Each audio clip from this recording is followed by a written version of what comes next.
Since they still remain 25 years at least ahead of us in technology, information, and knowledge, and secrets, and they are using them against us.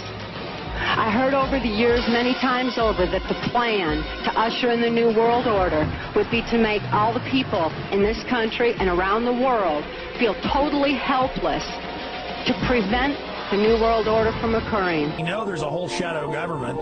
This is technology and physics, Alex, that would make anything you think you know like a candle flame compared to a hydrogen bomb. This is a physics that literally allows you to rearrange time. But I mean, imagine, you've got all these compartments in these pyramids within pyramids of compartmentalization. That's why that's the New World Order symbol. And I mean, we don't know what they've got because they are so secret. We know they lie so much. We just know it's advanced. Mainline scientists say they're 30 years advanced. So Richard C. Hoagland, what I'm saying to you is, I'm entertaining what you're saying. I respect you. I think you're a great guy.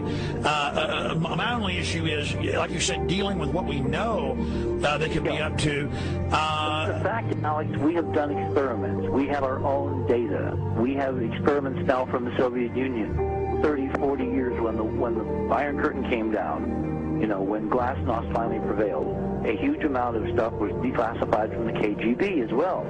And we now have put this data together. We not only know what the physics is, we know what it can do, we know what it's based on, we know how to make it work. We've seen in our own experiments ample evidence. We've seen experiments across the American landscape and even in Europe that vindicate various parts of this. And the latest thing I'm working on, it looks like von Braun himself was deeply involved in some of this early physics experimentation, but they're keeping all the good stuff for themselves. The reason is that if we got access to the good stuff, if we got access to the technologies, the energy, you know, we wouldn't be worried about $4, $5 a gallon gas or $10 a gallon gas. We would live like people are supposed to live, all 6 billion of us who could live lightly on the earth, Alex, with this technology. And live longer, Absolutely, and better, and, you know, you could live to 200, 300 and have the virility of your 20s and 30s. There's extraordinary medical breakthroughs, there's extraordinary physics breakthroughs, technology breakthroughs, energy. It's all been kept away. Think about it. We're already on a planet hurtling through space, all these wonders around you, and you've been taught it's bizarre to question, and that's because there's so many kooks in the alternative movement who do talk about ridiculous, you know, Hollywood-style green men, instead of really looking at the shadow government and all these crazy secret societies that are admittedly running NASA and the shadow government. Well, ladies and gentlemen, during this talk that I'm going to give you, I'm going to explain to you the history of this phenomenon, who the secret government really is, and I will name them by name, the beginning group, the study group. I will tell you who they are today. I'm going to tell you what this is all about. I'm going to tell you who's selling drugs to your children, and I'm going to tell you why the United States government is afraid for you to find out what the truth is regarding UFOs.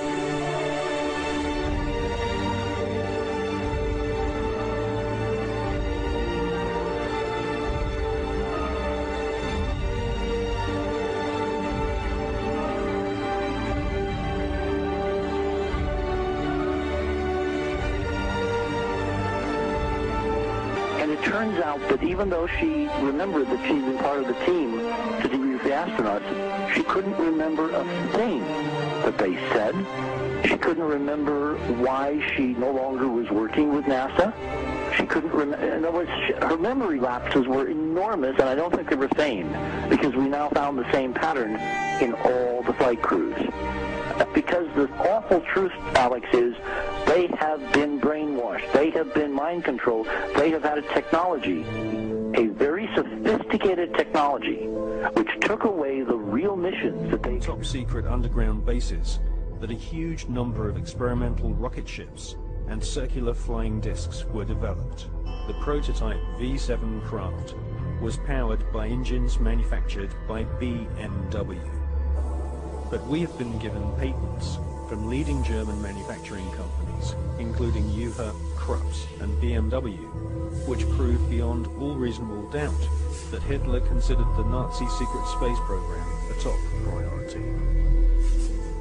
and more than 15 billion Deutschmarks were spent developing craft of all shapes and sizes.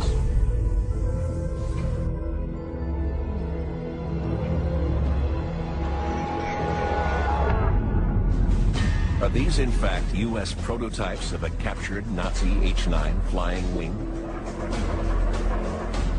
In the late 50s, the U.S. Air Force funds the Avro car, a flying saucer that looked like a Nazi secret project called the Repulsing.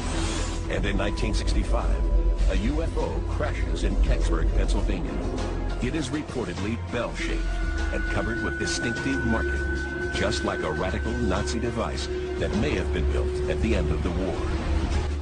Did the Nazis build successful saucer prototypes? Did the U.S. government and other nations develop them in secret? Are all of these sightings human-engineered craft? C'était plus de 9 heures sur la Lune. En 1971, Edgar Mitchell devient un héros américain. Il est le 6e homme à arpenter notre satellite. Là-haut, il n'a pas vu de petits hommes verts, et pour cause, les extraterrestres ne sont plus sur la Lune, mais ici, sur Terre, et depuis longtemps. Je ne sais pas combien, ni où, ni comment ils font, mais ils nous observent, et ici on peut voir leurs appareils tout le temps.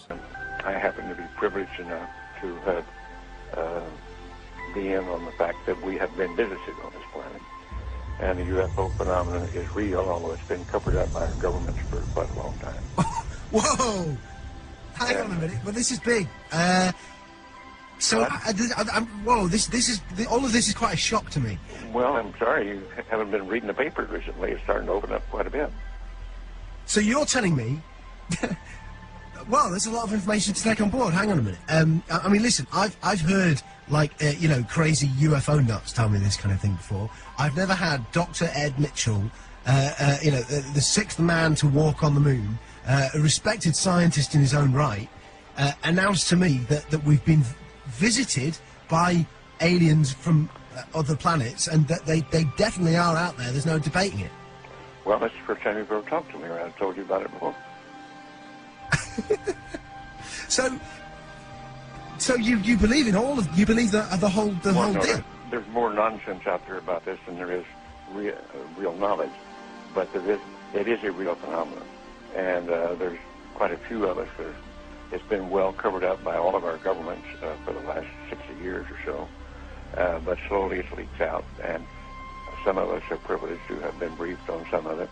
I happen to have grown up in I don't even know whether you know this place, Roswell, New Mexico, where presumably the Roswell incident of 1947 took place, and I'm quite knowledgeable of the lore there, and since I grew up there, but I've also been in military circles and intelligence circles that knows beneath the surface of what has been public knowledge that yes, we have been visited.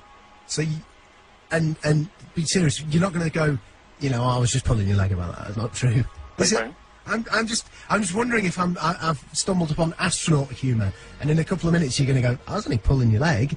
No, I won't say that. Wow. So what? So I mean, so you've been briefed on the fact that we've been visited. Well, I have briefed is one word for it. I have been involved in much of this work. No, it's not my main work. It's not my main interest.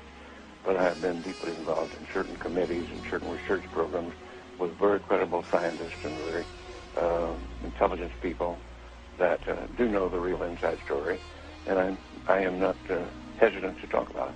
What is the real inside story? Well, I've just been telling you, we have been visited. Are we in regular contact, or was it a one-off crash, or?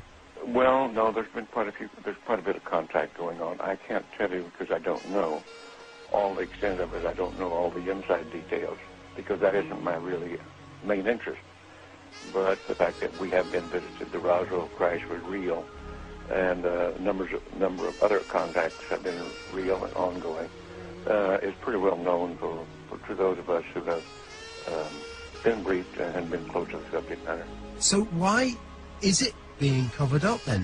Why is it that it's not mainstream? Well, the reason for that goes back to the main instance really started taking place after World War II, when in the United States, at least, I can't speak for the European government or the South American governments, all of whom have recently started opening their files, and it's been open. This is starting to open up, and just read the internet or look at some of the press, international press.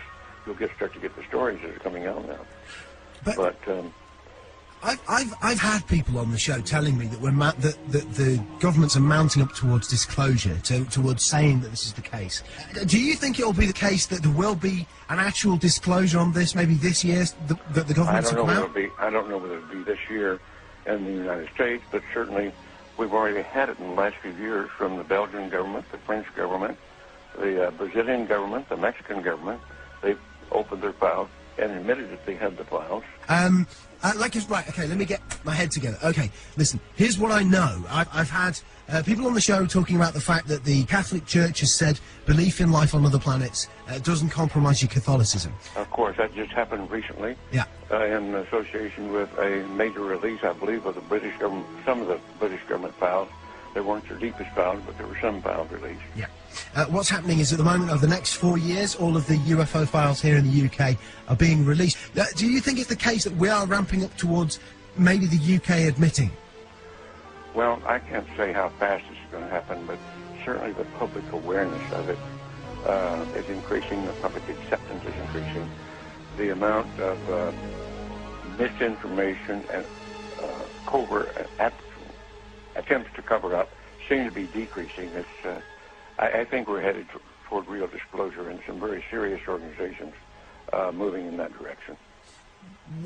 You've had a long time to think about this. What do you think the impact will be on the world when it is finally mainstream news that there are alien beings that live outside this planet? Well, I think at this point it's probably ho-hum, so it's new. I think that certainly in the United States, there's well over 70% of the people now accept this as fact. Although they do not know all the correct story. They do know that there has been, or accept the fact that there has been visitation and that there's UFOs in the skies all the time that are very likely alien craft.